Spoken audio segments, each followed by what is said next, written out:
Indian revised version IRV Telugu 2019 వాడుక భాషా Bible నుంచి ఆదికాండము 22వ అధ్యాయము. దేవుడు అబ్రహామును పరీక్షించాడు. ఈ సంగతులన్నీ జరిగిన తర్వాత దేవుడు అబ్రహామును పరీక్షించాడు. ఆయన అబ్రహాము అని పిలిచినప్పుడు అతడు చిత్తం ప్రభు అన్నాడు. అప్పుడు ఆయన అబ్రహాముతో, నువ్వు ప్రేమించే నీ ఒక్కగానొక్క కొడుకు ఇస్సాకును తీసుకొని మోరియా దేశానికి వెళ్ళు.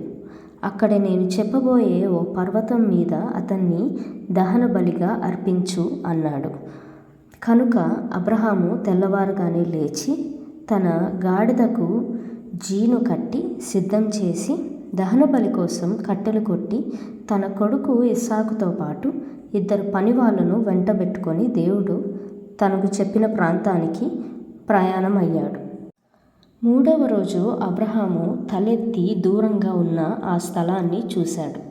తన పనివాళ్ళతో, మీరు గాడిదతో ఇక్కడే ఉండండి, నేను అబ్బాయి అక్కడికి వెళ్ళి దేవుణ్ణి ఆరాధించి తిరిగి మీ దగ్గరికి వస్తాం అని చెప్పాడు. అప్పుడు అబ్రహాము దహనబలి కోసం తెచ్చిన కట్టెలు తీసుకొని తన కొడుకు ఇస్సాకు తలపై పెట్టాడు. తన చేతులలో నిప్పు కత్తి పట్టుకున్నాడు. ఇక వాళ్ళిద్దరూ కలిసి కొండపైకి ఎక్కుతున్నారు. ఇస్సాకు తన తండ్రి అబ్రహామును నాన్న అని పిలిచాడు. దానికి అబ్రహాము, ఏం నాయనా అన్నాడు. అప్పుడు అతడు, చూడండి, మన దగ్గర నిప్పు కట్టెలు ఉన్నాయి, కానీ దహనబలికి గొర్రెపిల్ల ఏది అని అడిగాడు. దానికి అబ్రహాము, కొడుకా, దహనబలికి గొర్రెపిల్లను దేవుడే దయచేస్తాడు అన్నాడు.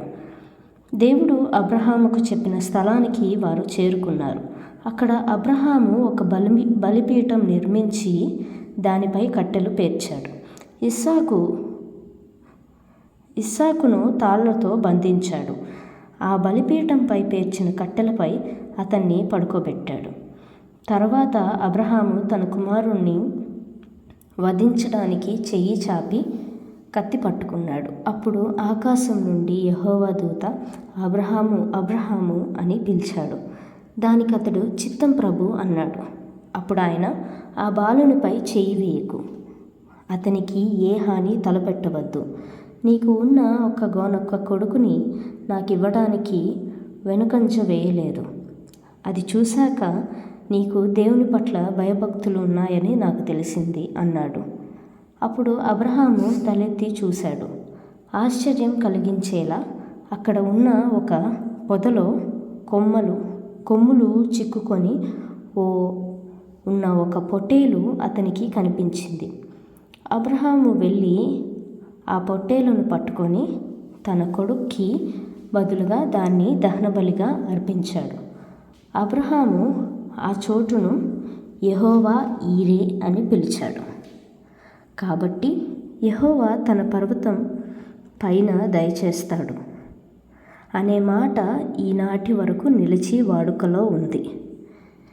యెహోవా దూత రెండోసారి ఆకాశం నుండి అబ్రహాము అని పిలిచి ఇలా అన్నాడు, నువ్వు నీ ఒక్కగానొక్క కొడుకుని ఇవ్వడానికి వెనుకంజ వేయకుండా ఇదంతా చేశావు.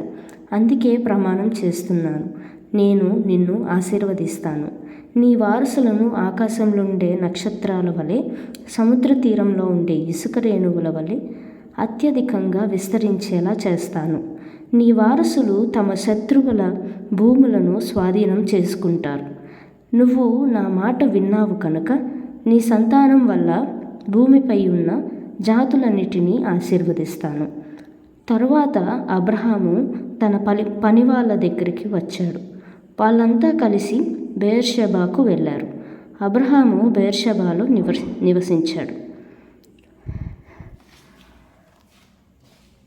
ఆ సంగతులన్నీ జరిగిన తర్వాత తన సోదరుడైన నాహోరుకు మిల్కా ద్వారా పిల్లలు కలిగారు అనే వార్త అబ్రహాముకు చేరింది. ఆ పిల్లలు ఎవరంటే, పెద్ద కొడుకు ఊజు, అతడి తమ్ముడు ఊజు, ఆరాము తండ్రి కెమూయేలు, కేసేదు, హాజో, ఫిల్దాషు, జిద్లాపు, బెతూయేలు. ఈ బెతూయేలు రిబ్కాకు తండ్రి. అబ్రహాము సోదరుడైన నాహోరుకు ఆ 8 మంది మిల్కా ద్వారా కలిగారు. అతని ఉంపుడుగత్తె రేయుమా ద్వారా అతనికి తేబాహు, గహాము, తహాషు, మాయాకా పుట్టారు.